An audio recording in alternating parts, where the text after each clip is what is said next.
Trail talk time. Out on another beauty of a trail. Been such a nice day. Getting a little cloudy now. But today I wanted to talk about a concept that's really stuck with me since I started to learn about it, which is this concept of the rainbow bridge, which ties into the Kundalini and our main chakras in our body. You know, we have all of this potential energy within us, and it's just lying dormant, awaiting to be awakened within us.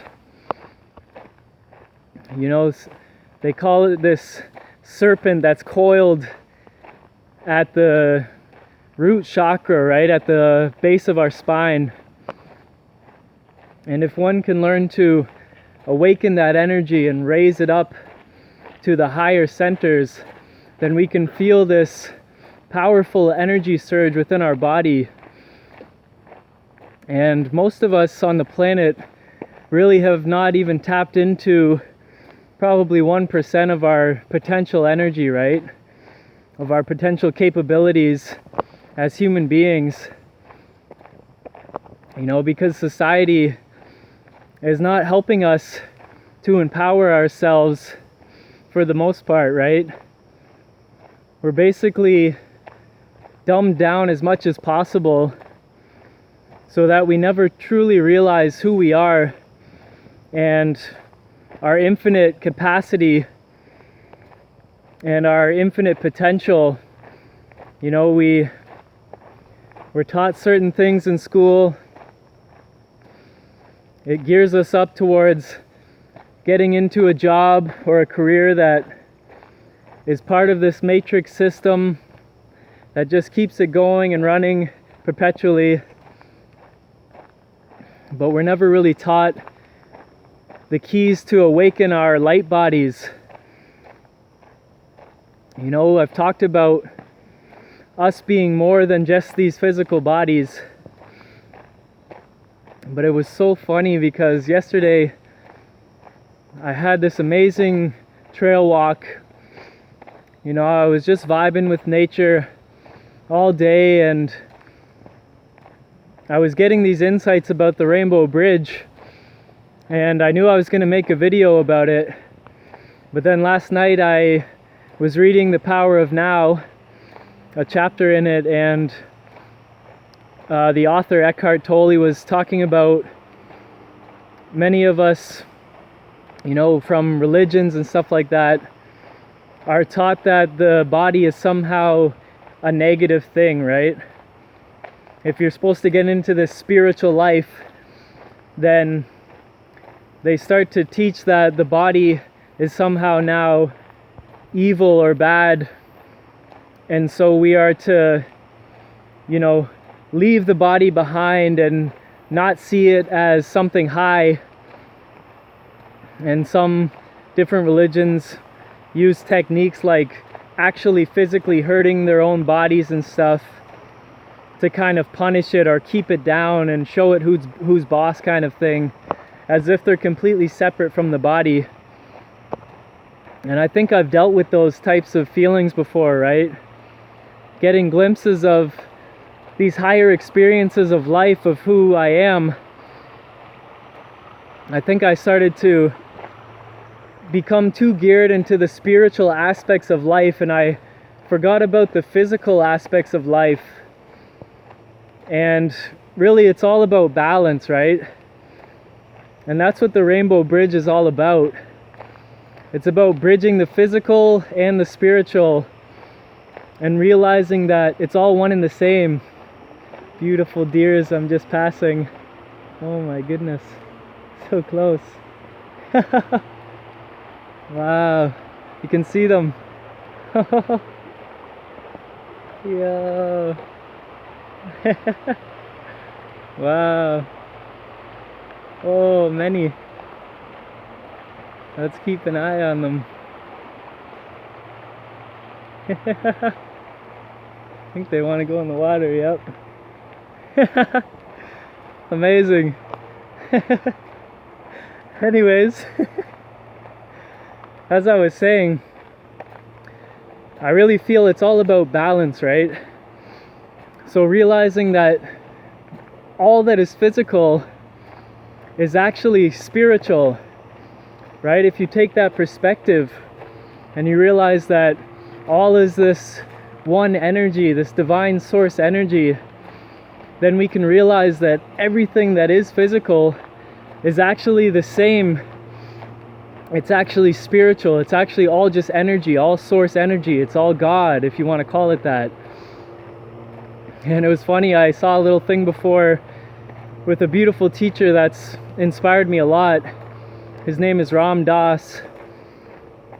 He's similar to me in that he's taken all different spiritual paths and religions and blended them together to make a nice little remix for himself. You know, he doesn't follow one particular path or religion. He lets it all inspire him and takes a little bit from anywhere that he can. And that's what I feel my spiritual path has been, right? But he talked about a lesson that the great Alan Watts had to teach him sometimes, because Ram Dass would be in a similar position that I've been in, trying to reach these higher levels of energy and get into the spiritual side of life, getting so high and forgetting about the beauty and the spirituality in the physical. And Alan Watts told him, you know, Ram Dass, all of this physical realm, all of this matter, this is all God as well, right? There is no separation in this universe. And so we can't just deny it and shun it. We have to realize the beauty in it as well and see that it really all is divine. And us as human beings, we can be this bridge between the physical and the spiritual realm and hold that space. And it doesn't mean that we, you know, somehow drop our bodies and become some type of godly energy and stop living these lives. It just means that we realize who we truly are. You know, we're more than just one-dimensional beings. We have so much depth to us.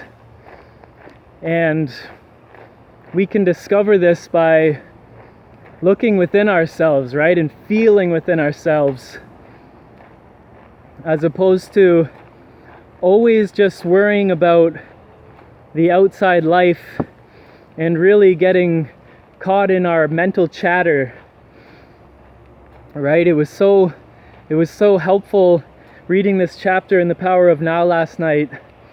Eckhart talked about, you know, how we so often get lost and we put all of our conscious energy into our mental chatter.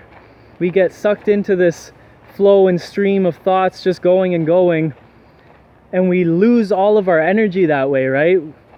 It's all just flying away into all these thoughts, and most of them usually aren't really serving us, right?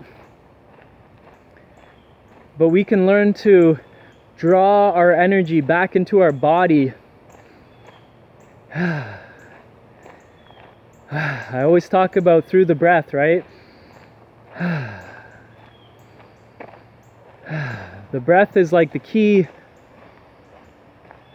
to all types of meditations, essentially, because it brings us back into the present moment, that flow of energy, right? If you look at the word spirit, it comes from the word spiritus, which is the breath, right? When we're breathing in life force energy or prana, And this is the essential energy that everything is comprised of. Right? Without the breath, we see how long we can last. Not very long. You know, we can last quite a long time without food if we know what we're doing, if we're fasting just with water. You can last a decent amount of time without water. There's some people that are called breatharians, right? They learn to breathe in the energy that they need, and so they don't eat food anymore. And they also, most likely in most cases, get a lot of their energy from the sun, from sun gazing and stuff. And I'm gonna make some videos on these topics in a later time, but without the breath, we go unconscious, right? The body loses its consciousness. So our consciousness is related to our breath. Breathing in this source energy, this chi. And so if we can draw our attention, our consciousness into our breath, then this brings us into the present moment, that beautiful flow. Instead of being sucked into the past and the future, which is where the mind is drawing us, right, with our thoughts. The mind is like a time machine. We're either thinking about the past or the future, but when we're caught in that cycle, then we're not in the present moment. So getting in tune to the body, through the breath, through movement, right? Yoga is such a key to so many people's awakening. Yoga meaning union, right? Union with the divine. Realizing it's all one and you're one with it all. Through the movement, through the breath, through all of the different yogic exercises. And this correlates with the chakras, right? There's so many forms of yoga, but obviously Kundalini yoga is specifically designed to raise our Kundalini, to raise that dormant serpent that's lying at the base of our spine up to the higher chakras, to awaken the crown, right? If we look at the symbolism for the crown chakra, look at the systems of royalty, right? They wear a crown. There's this color, royal blue, or like the purple violet color. Those are the colors of the higher chakras, right? So it's symbolism for becoming enlightened or awakening those higher chakras by allowing your Kundalini to flow and be awakened. And I made a video about the chakras, so if you'd like some tips on how to work with each one individually, I would recommend that video as well. But I don't remember if I talked about visualization, because that can be such a powerful tool to use, right? Our imagination is so strong, it can start to move our energy, right? And we can sit and visualize this Kundalini rising from the base of our spine. You know, just visualize that energy moving up your spine, rising up to the top of your head and out through your head, either through the top or through your third eye. You know, I was doing a meditation earlier today, breathing the energy up my spine and breathing out through my third eye chakra here. And just feeling that flow and visualizing it. And all of a sudden, I started to feel more clear. I started to feel the energy tingling up in my third eye region. And everybody will experience, you know, this rising differently. But normally there will be some type of physical indication that you can really feel. A tingling or something, maybe heat or pressure. It's different for everyone, but for me, I felt this tingling and actually a bit of a cooling sensation kind of thing. And it made me feel nice and light and breezy and free. As I was sitting there, I became more comfortable. You know, my energy was able to flow through my whole body more. So visualization is such a powerful technique. But I learned something from this video from actually Avatar, The Last Airbender. They have an episode on there where this guru or yogi is teaching the kid how to raise his Kundalini. As I'm walking down by the river, right? They're at a river and he talks about this energy being likened to a river. Many of us have a lot of stones or rocks lodged in the river, blocking that water flowing, right? Blocking the energy flowing within us. And these blockages, these rocks, are things that we've kept unconscious within us. Stagnant energy that we haven't given our conscious light to. And it's like suppressed emotions that are stuck within us that normally, if we're in tune with our body, in the present moment and feeling all that's within us, then these emotions just flow naturally, just like a ripple in the water, right? That's what Eckhart Tolle was talking about in The Power of Now. But most of us, we have a lot of emotions that are stuck because they're sitting within us and we haven't taken the time to really feel them, right? To really sit with them and accept them for whatever reason, right? There's a fear of looking at these energies, and so eventually they just become more and more suppressed and our energy gets blocked up more and more. But we can learn how to let that go, right? To take a look at what we have within us that needs our conscious attention, and just by giving it that, we learn to let these things go and flow.